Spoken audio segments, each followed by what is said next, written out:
US आज हमारा इतना सगा बनता है, इतने कॉन्फ्रेंसेस होते हैं, इतनी मीटिंग्स होती हैं, वो कभी हमको न्यूक्लियर हथियार के साथ मारने के लिए आया था। और तभी रशिया सामने खड़ा हो गया था और उसने कहा था कि अगर तुम इंडिया की तरफ 1 इंच भी बढ़ोगे तो समझ लेना कि तुमने हम पे जो है अटैक कर दिया है। मतलब हमारे ही देश का हिस्सा है और आप एक कॉलोनी बना के बैठे हो, और अगर हमने उसको हटा दिया तो आप ये कहते हो कि आपने क्यों आर्म्ड फोर्सेस यूज कर ली, आपको वो अपने देश का हिस्सा वापस करना पड़ेगा। तब रशिया ने यूनाइटेड नेशन सिक्योरिटी काउंसिल में वीटो का इस्तेमाल करके हमको बचाया था। अगर आपने अभी तक चैनल को सब्सक्राइब नहीं किया है तो जल्दी से वो सब्सक्राइब का बटन दबा लीजिए और बेल नोटिफिकेशन को जरूर क्लिक कर लीजिए, जिससे आगे आने वाली सारी वीडियोस की नोटिफिकेशंस आप तक पहुंच जाएं। Hello everyone, welcome back to the channel. दोस्तों, आज की इस वीडियो में हम बात करने वाले हैं इंडिया और रशिया के रिलेशंस के बारे में। आज जैसे कि हम सब जानते हैं, यूक्रेन और रशिया में वॉर चल रही है और बहुत बार इंडिया को ये एक्यूज किया जाता है कि वो रशिया की आलोचना नहीं करता है, यूक्रेन वॉर को सपोर्ट करता है, रशिया से तेल मंगवाता है। लेकिन दोस्तों, आज हम हिस्ट्री में आपको कम से कम 70 साल पीछे ले चलेंगे और आपको ऐसी ऐसी कुछ बातें, ऐसे इंपॉर्टेंट इवेंट्स में आज बताऊंगा जिससे कि आपको समझ में आएगा कि रशिया ने हमारे लिए क्या किया है। जैसे आपकी जिंदगी में बहुत सारे दोस्त होते हैं, लेकिन एक ऐसा दोस्त होता है जिसको आप लंगोटिया यार कहते हैं कि हाँ, ये मेरे स्कूल टाइम का है। इंडिया के लिए रशिया वही एक दोस्त है। दोस्तों, बात शुरू होती है 1957 से। पहले मैं आपको ये बता दूं कि पूरे विश्व में 5 ऐसी कंट्रीज हैं जिनके पास वीटो पावर है। वीटो पावर क्या होती है कि कोई भी कंट्री अगर एक प्रस्ताव पे उन 5 कंट्री में से वीटो लगा देती है तो वो प्रस्ताव सबके लिए खारिज हो जाता है। ये मैं आपको आगे वीडियो में बताऊंगा। तो 1957 से लेके 1971 के बीच में रशिया ने इंडिया के लिए 6 बार ये काम किया है, 6 बार, जो कि बहुत बड़ा नंबर होता है। अब 1957 की हम बात करें तो उस समय यूएन में एक कश्मीर पे रेजोल्यूशन लाया गया था यूएस के द्वारा कि वहां पे एक पीस स्टैब्लिश की जाए और इंडिया अपनी फोर्सेस विड्रॉ कर ले। एक ऐसा रेजोल्यूशन था जिसमें इंडिया की हार थी, एक ह्यूमिलिएशन था, और बेसिकली ये कहा जा रहा था कि इंडिया कश्मीर को छोड़ दे या कुछ पार्ट पाकिस्तान को एक्सेप्ट कर ले, जो कि इंडिया नहीं करना चाहता था। उस समय ये काम हुआ है 2 बार। रशिया ने इंडिया की इस पे वीटो करके 2 बार इस प्रस्ताव को खारिज कर दिया है, वरना आज शायद जो जो कश्मीर हमारे पास है वो भी शायद नहीं होता। दूसरा दोस्तों, रशिया हमारे जो आर्म्स मैन्युफैक्चर होते हैं, इंडियन एयरफोर्स के 70% आर्म्स जो है रशिया से आते हैं। ये टेक्नोलॉजी जो आज हम विमान आप सुनते होंगे न्यूज में, MiG-21, MiG-35, सुखोई 35 और MiG MI-17 attack, MI-17 helicopter, MI-35 attack helicopter. दोस्तों, ये सब हेलीकॉप्टर, सब टेक्नोलॉजी रशियन है। 70% टेक्नोलॉजी हमारी रशियन है। रशिया हमारा न्यूक्लियर सबमरीन प्रोग्राम में भी हेल्प करता है, हमारी मिसाइल्स में भी हेल्प करता है, हमारे टैंक्स जो होते हैं उनमें भी हेल्प करता है। सबसे इंपॉर्टेंट बात यह है कि रशिया हमको वो टेक्नोलॉजी ट्रांसफर करता है। 2 चीजें होती हैं, या तो आप किसी चीज को बेच दीजिए, लेकिन ये मत बताइए कि वो बनी कैसे है जिससे वो खुद ना बना पाए। लेकिन रशिया जो हमको टेक्नोलॉजी ट्रांसफर करता है उससे हम ये चीजें खुद भी बना सकते हैं, तो हमको काफी सस्ती और काफी अच्छी पड़ेगी।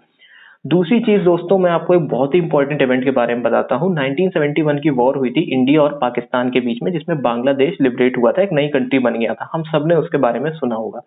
लेकिन दोस्तों, उसी वॉर में जब उस समय अमेरिका पाकिस्तान का एलाई हुआ करता था, तो अमेरिका और ब्रिटेन, 2 लोग जो है न्यूक्लियर सबमरीन्स और न्यूक्लियर शिप्स के साथ इंडिया पे अटैक करने के लिए आए थे। उस समय यूएस ने ये बोला था कि हम बे ऑफ बंगाल में, जहां पे वॉर चल रहा था, जो बांग्लादेश आज जिसको हम जानते हैं, वहां से हम अपने सिटीजन्स को रेस्क्यू करना चाहते हैं। लेकिन ये एक सरासर झूठ था। वो इंडिया पे अटैक करने आए थे पाकिस्तान को बचाने के लिए। उस समय इंडियन एयरफोर्स और इंडियन आर्म्ड फोर्सेस जो थी, उनकी हालत बहुत खराब थी। वो ये तक सोच रहे थे कि हम कुछ प्लेन जाके क्रैश करा दें जिससे कुछ तो उनका नुकसान हो। लेकिन तभी एन वक्त पे सोवियत यूनियन, जो कि रशिया आज है, वो पहले सोवियत यूनियन उस समय हुआ करता था, उसने अपने nuclear power submarine, brigade, ships भेजकर पूरे इंडिया को और पूरे वॉर को बचा लिया था। ये दोस्तों बहुत बड़ी बात है। जो यूएस आज हमारा इतना सगा बनता है, इतने कॉन्फ्रेंसेस होते हैं, इतनी मीटिंग्स होती हैं, वो कभी हमको न्यूक्लियर हथियार के साथ मारने के लिए आया था। और तभी रशिया सामने खड़ा हो गया था और उसने कहा था कि अगर तुम इंडिया की तरफ 1 इंच भी बढ़ोगे तो समझ लेना कि तुमने हम पे जो है अटैक कर दिया है। उसके बाद दोस्तों, उसके बाद इसी वॉर को लेकर यूएन में कई बार रेजोल्यूशन लाया गया कि जो इंडिया है वो अपनी फोर्सेस पीछे ले ले, और क्योंकि साफ साफ पता चल रहा था कि पाकिस्तान हारने वाला है। हम सबको पता है 93,000 सोल्जर्स ने पाकिस्तान के सरेंडर किया था, जो कि हिस्ट्री में सबसे ज्यादा बड़ा है। तो इसको रोकने के लिए, क्योंकि अनुमान सबको लग जाता है, तो इसको रोकने के लिए यूएन में एक रेजोल्यूशन लाया गया। एक ही साल में 2 रेजोल्यूशंस लाए गए थे, और फिर सिर्फ रशिया एक ऐसी इकलौती कंट्री था जिसने वीटो करके हमको इस रेजोल्यूशन से बचा लिया। एक और बहुत ही इंपॉर्टेंट इवेंट मैं आपको बताना चाहता हूं कि हम सबको पता है 1961 में इंडिया ने पोर्टुगीज को गोवा से आजाद कराया था। सॉरी, गोवा को पोर्टुगीज से आजाद करवाया था। तो उस समय यूएन में इंडिया के खिलाफ रेजोल्यूशन लाया गया था, जिसमें कि ये बोला गया था कि आपने जो आर्म्ड फोर्सेस का इस्तेमाल किया है गोवा में पोर्टुगीज के खिलाफ और दमन एंड दीव में, उसको आप वापस ले लीजिए। मतलब हमारे ही देश का हिस्सा है और आप एक कॉलोनी बना के बैठे हो, और अगर हमने उसको हटा दिया तो आप ये कहते हो कि आपने क्यों आर्म्ड फोर्सेस यूज कर ली, आपको वो अपने देश का हिस्सा वापस करना पड़ेगा। तब रशिया ने यूनाइटेड नेशन सिक्योरिटी काउंसिल में वीटो का इस्तेमाल करके हमको बचाया था। तो दोस्तों, चाहे वो टेररिज्म का मुद्दा हो, चाहे वो वॉर का मुद्दा हो, चाहे वो कश्मीर का मुद्दा हो, रशिया ने हमेशा अकेले खड़े होके इंडिया की बहुत बार हेल्प की। ये तो मैंने आपको कुछ ही एग्जांपल्स बताए हैं, और भी ऐसे इनन्यूमरस एग्जांपल्स हैं जो कि अगर बताने बैठेंगे तो शायद वीडियो शायद 1 2 3 घंटे की बन जाएगी। इसके बाद दोस्तों 1998 में हमने न्यूक्लियर टेस्ट किया था, जिसके बाद यूएस ने हम पे कई सारे सैंक्शंस लगा दिए थे, उसमें भी रशिया ने हमको सपोर्ट किया था। आर्टिकल 370 हटा था कश्मीर से, उसमें भी रशिया ने हमको सपोर्ट किया था। और ये सपोर्ट होता है पूरा एकदम क्लियर वर्ड्स में, कोई भी ऐसा नहीं वो सीधा सीधा आके कहते हैं कि यस वी सपोर्ट इंडिया।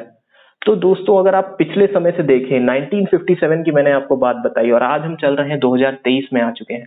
तो दोस्तों, उस समय इंडिया के पास ना आज जैसी इकोनॉमिक पावर थी, ना आज जैसा मिलिट्री स्टैब्लिशमेंट था, ना आज जैसी लीडरशिप थी, कुछ नहीं, लेकिन तब भी रशिया ने कंटिन्यूअसली हमको सपोर्ट किया है। और भी ऐसे कई न्यूमरस एग्जांपल्स हैं जो कि मैं आपको इस वीडियो में नहीं बता रहा हूं। तो दोस्तों, आज जो लोग इंडिया की आलोचना करते हैं और ये कहते हैं कि आप रशिया की आलोचना नहीं कर रहे हैं, तो मैं आपसे ये पूछना चाहता हूं इस वीडियो में कि क्या आप मुझे बताइए कि जिस कंट्री ने, जिन लोगों ने हमको इतना सपोर्ट किया, हमको हर मुसीबत से बचाया, हमारे कश्मीर के मुद्दे पे बोला, हमको पूरी पूरी डिफीट से बचाया जब हम पे न्यूक्लियर अटैक होने वाला था, हमने जब अपने ही देश को आजाद कराया तो हमको बचाया, और कई बार ऐसा बहुत बार हुआ है, टेररिज्म का मामला हो, रशिया ने हमको बचाया है। आज क्या हम उसके साथ खड़े नहीं हो सकते?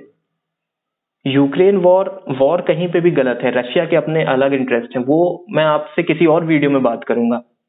लेकिन आज अगर क्या रशिया ने हमारा इतना साथ दिया, तो क्या आज हम उसको छोड़ देंगे तो सही होगा? आपकी क्या राय है इस बारे में? आप नीचे कमेंट करके मुझे बताइए, और क्या सही है क्या गलत है ये मैं आप पे छोड़ता हूं। तब तक के लिए मैं मिलूंगा आपसे नेक्स्ट वीडियो में। तब तक के लिए take care, keep smiling and stay healthy.